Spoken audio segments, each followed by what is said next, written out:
நடைபெற்றுக் கொண்டிருக்கின்ற இந்திய தேசத்தினுடைய தலைவிதியை யார் நிர்ணயிக்கின்ற தேர்தலாக நாடாளுமன்ற தேர்தல் இன்றைக்கு நடைபெற்றுக் கொண்டிருக்கிறது.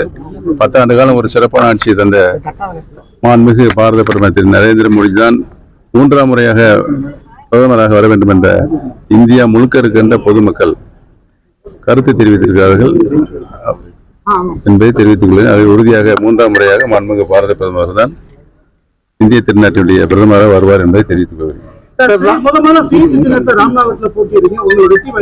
என்னுடைய வெற்றி வாய்ப்பு பிரகாசமா இருக்கிறது. உறுதியாக நான் வெற்றி பெறுவேன். சார், நீங்க இந்த ஜனநாயக முறைப்படி வாக்கு செலுத்திட்டீங்க. இப்போ நீங்க ராமநாதபுரத்துக்கு போயிட்டு அந்த வாக்குப்பதிவுல எப்படி இருக்குன்னு பார்க்க போறீங்களா? எஸ், நேர நான் ராமநாதபுரம் நாடாளுமன்ற தொகுதிக்கு தான் போறேன்.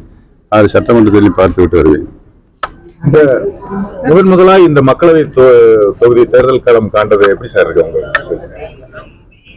இந்தியா முழுமைக்கும் நரேந்திர மோடி மீண்டும் பிரதமராக இருக்கக்கூடிய அலை மக்களுடைய இதயபூர்வமான நல்ல அறிவை தந்து கொண்டிருக்காரு. இல்ல, உங்கள் தனிப்பட்ட முறையில நீங்க உள்ளாட்சியை பார்த்திருக்கீங்க, சட்டமன்றம் பார்த்திருக்கீங்க, இந்த மக்களவை தொகுதி தேர்தலில் போட்டியிடுறதை எப்படி பாக்குறீங்க?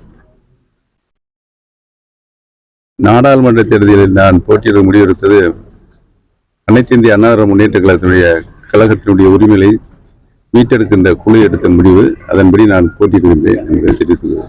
சார், இந்த தேர்தலுக்கு பிறகு அதிமுக பாத்தீங்கன்னா உங்ககிட்டையும் டிடிவி தினகரன்கிட்டையும் வந்துடும் அப்படின்னு சொல்லிட்டு அண்ணாமலை சொல்லியிருக்காரு. அதுக்கு உங்களுடைய கருத்து என்ன சார்? உறுதியாக அனைத்து இந்திய அண்ணா முன்னேற்ற கழகம் உறுதியாக எங்கள் பக்கம்தான் வந்து சேரும். எடப்பாடி பழனிசாமி இந்த தேர்தலில் அவர் எங்கே இருக்கிறார் தெரியவில்லை. 2026 மீண்டும் அம்மாவுடைய ஆட்சியை உறுதியாக நாங்கள் அமைப்போம். சார், தொண்டர்களோட கட்சி இல்லாம, அதாவது தொண்டர்கள் இல்லாம வெறும் கான்ட்ராக்டர்காரர்கள் தான் இப்ப எடப்பாடி இந்த தேர்தலில் வேட்பாளராக நிறுத்திருக்காரு அப்படின்னு சொல்லிட்டு அண்ணாமலை சொல்றாரு. உங்களுடைய கருத்து சார்? நீங்களே சொல்லிட்டீங்க. திரு அண்ணாமலை தமிழ் மாநிலத்தினுடைய பாரதிய ஜனதா கட்சியுடைய தலைவர் திரு அண்ணாமலை சொன்னது 100% உண்மை. சமீப காலம் வெளியான கருத்துக்கள் யாரும் அடிப்படை கட்சிக்காரர்கள் இல்லை அந்த வேட்பாளர் பட்டியலில். சமீபத்தில் வெளியான கருத்து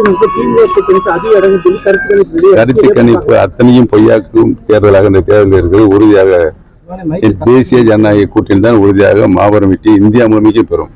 2026 தமிழகத்தில் தேசிய ஜனநாயக கூட்டணி தான் ஆட்சி அமைக்கும் சொல்றீங்களா சார்? அனைத்து இந்திய அண்ணா முன்னேற்ற கழகத்தை பொறுத்தவரையில் இதய டாக்டர் புரட்சி தலைவி அம்மாவுடைய ஆட்சி மீண்டும் நிலைநிறுத்துவதுதான் நாங்கள் போராடி கொண்டிருக்கிறோம்.